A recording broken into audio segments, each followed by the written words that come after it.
Alright guys, we are jumping straight into the matches in this one, and you already know the theme of the channel apparently is we go second. So as usual, on the rank ladder, we continue to go second. The opponent reveals that they are on a Shizu tier.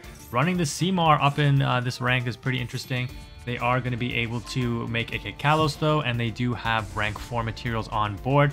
So this is a pretty strong setup. You know, Gravekeeper's Trap turn 1, they're going to go into Abyss Dweller, and I talk about this in my previous videos. I love the fact that if they don't get a mill 5, they don't know what I'm on, so the default play is usually Abyss Dweller. This is the correct play technically, but I really hate that the Ishizu cards mill my cards, because once the opponent knows what I'm on, then they play to set up to negate FLOOWANDEREEZE. Like, this board is definitely manageable, and with the Gravekeeper's Trap, they are setting up to mill 5 on both sides, but they didn't mill 5 on the first turn setup, which is super strong. So you're going to see them call some cards here and see our draw. Now they know we're on FLOOWANDEREEZE, but it doesn't matter. Why? Because we've got evenly matched. This opponent, I guess, just decided to scoop it up after that. So that's how easy it is to beat tier, guys. Just draw the out.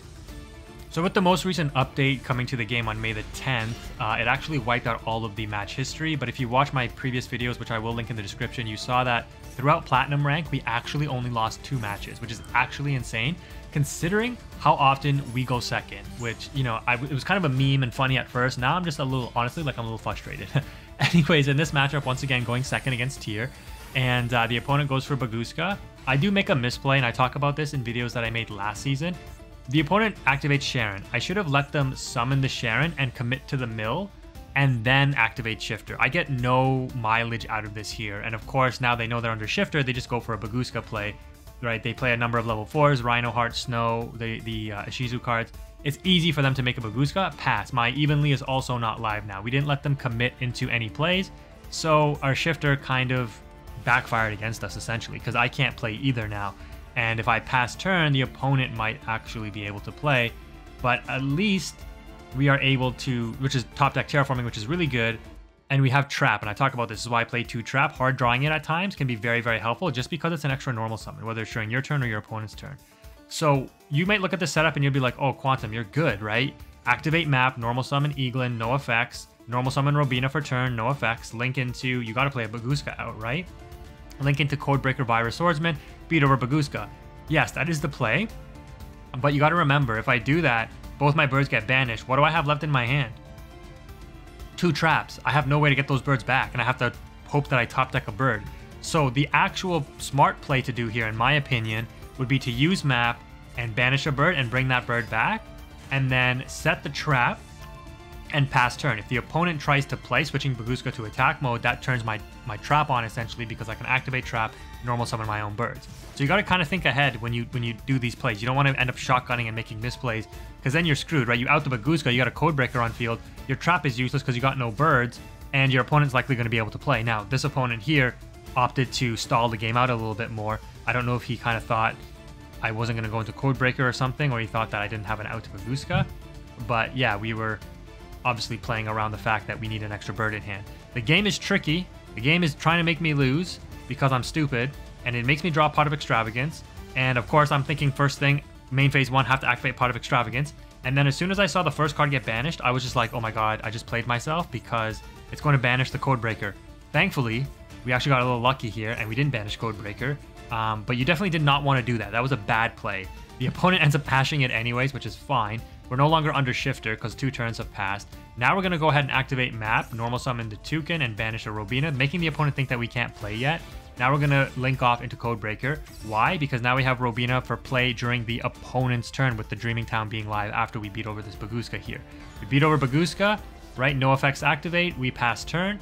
And you might think, well, why didn't you go main phase 2, normal summon for turn Robina? We can't use the effects because we special summon this turn. That locks us out of all the birds. So again, don't make a misplay and do that. Be aware of your card's effects. It looks really bad on you if you're playing your deck and you don't even know how it works, right? So if you're playing FLOOWANDEREEZE, make sure you keep note of those things. The opponent draws, I guess they can't play, but you got to remember, like, the opponent's probably like, well, he's got Map Interruption when I normal summon. He's got a face down card, which they don't know what it is, but we know it's Dreaming Town. We have all birds in rotation because we've got Toucan and Eaglin banished already. Robina on summon will search Stree. We're golden, right? We are golden. So we probably don't even search Emp in there. We search... do we search? Yeah, we would search Ryza because we would summon 2 birds off of Map, use the Ryza effect, bring it back to hand. Then when the opponent does some other stuff, we would use Dreaming Town, summon the last 2 birds, and then put out Ryza again. So we had like infinite stack of the opponent's deck. There was no way they were winning that. So GG's, once again, going second. All right, what do we got here? Ooh, we've got Evenly and Shifter. And we're actually going first. Okay, you see why I have to play so many going second cards though, guys? Like those first 2 matches, it's just crazy. So we summon Robina. There's no need to activate Shifter right away, right? So we wait for them to chain something. They chain Havness. Then we're like, okay, that's perfect time to Shifter. Look what they banish off of. This would have been a crazy mill on turn 0. Could you imagine if I didn't have Shifter? They get Scream to search for Sulliek. They get the Sharon Fusion. And they get a Shadal card. Which will dump Beast, which will get them a free draw, and then if they can fuse into Winda, I guess if they want, but Winda's kind of useless against FLOOWANDEREEZE. Obviously, another reason why FLOOWANDEREEZE is so good, we don't get floodgated by the Winda lock. Anyways, we're gonna continue on summoning here, and yeah, this setup looks kind of weak, and we do search for map though, and we opt to normal summon the Eaglin, which we can't activate the effect again. Why? Because we want 2 bodies on board. The opponent can't evenly us because they have a Havness on board, so this is why during this play I opt to extend into double Empin, whereas if you watch my previous video outlining my match against Madolche, I actually played a little bit more conservatively in case my board got broken, and it actually paid off if you watch that video. So you got to think about these things when you're playing. So we're going to go ahead and banish Unexplored Winds and bring back Robina and bring back Unexplored Winds. Now we contribute the 2 small birds and bring out Empin again, and now we search Trap. Off of, I think we didn't even start with any of the power spells, right? Because we searched map off the first Empin, then we banished the Unexplored Winds off of map to get it back with Toucan, then off the second Empin summon, we get Dreaming Town. So from starting with 0 of the FLOOWANDEREEZE spells, we end on all 3. And this turn 1 is going to be pretty much unbreakable, I would assume, unless the opponent somehow is able to evenly. They start off with Pearl Rhino, very strong for them. They set 2 back row and set a card face down, so they're still under Shifter, remember, right? That's why they can't really play. So of course we are now going to pop off. We're going to Eaglin summon and then go for Ryza. A little bit of a mistake from me probably though on turn 1. I probably should have summoned my second Empin by tributing my first Empin so that I could have brought it back and got more mileage off of Unexplored Winds. Hopefully you understand what I'm saying, right? So I didn't actually need to normal summon Eaglin at the end of the first set of summoning. I could have kept this in hand, just normal summon Toucan, bring back Unexplored Winds, tribute Toucan and the other Empin for this Empin, and then that way, during my opponent's turn, I can use Toucan for an extra summon of Empin, bring back the Empin that got tributed because it would get banished because it was under Shifter. Then I could summon the Empin tributing off one of the opponent's cards, which would get banished because we're still under Shifter, and then bring Ryza to field on top of that. So a little bit of a misplay on my part now that I look back. Having double Empin on field doesn't really do anything, so I should have known that. The opponent opts to continue their turn now instead of just going straight to end phase, which is why I activated the Dreaming Town in the first place. And they beat over the Eaglin and pass turn. So we draw into Shifter because we stacked it on top of our deck. We're going to go ahead and activate Shifter. The opponent has the out though this time in the Crime, but notice that they don't send... What does this say here? You got to send... Oh, Crime is going to grave here. It says negate the activation if you do shuffle the card into the deck, then send 1 monster from your hand to the graveyard. They can't send this into the deck because it's going to the graveyard.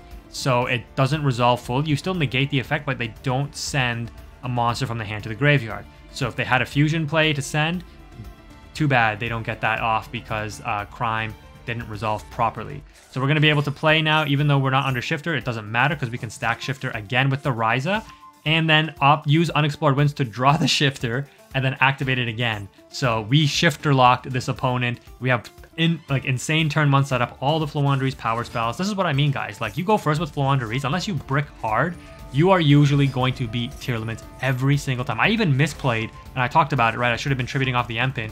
Like, look how strong this deck is. Again, the deck list video is in the description. You know why we play 2 trap? This is why. Because now we don't have to worry about recurring the other trap that got banished. We just bring another one to hand, and then we can cycle our Empin with the Toucan instead. Like, it's so strong. This deck is so resilient, guys. I mean, again, don't take my word for it. Go to the previous video before the match history got wiped. Look at, we were like 16 wins and 2 losses and all throughout all of Platinum rank. Like, yeah, this deck is insane. Anyways, that's going to wrap it up for this video, guys. Thank you so much for watching. Hopefully you enjoyed the video. Quantum is out. I'll see you in the next one.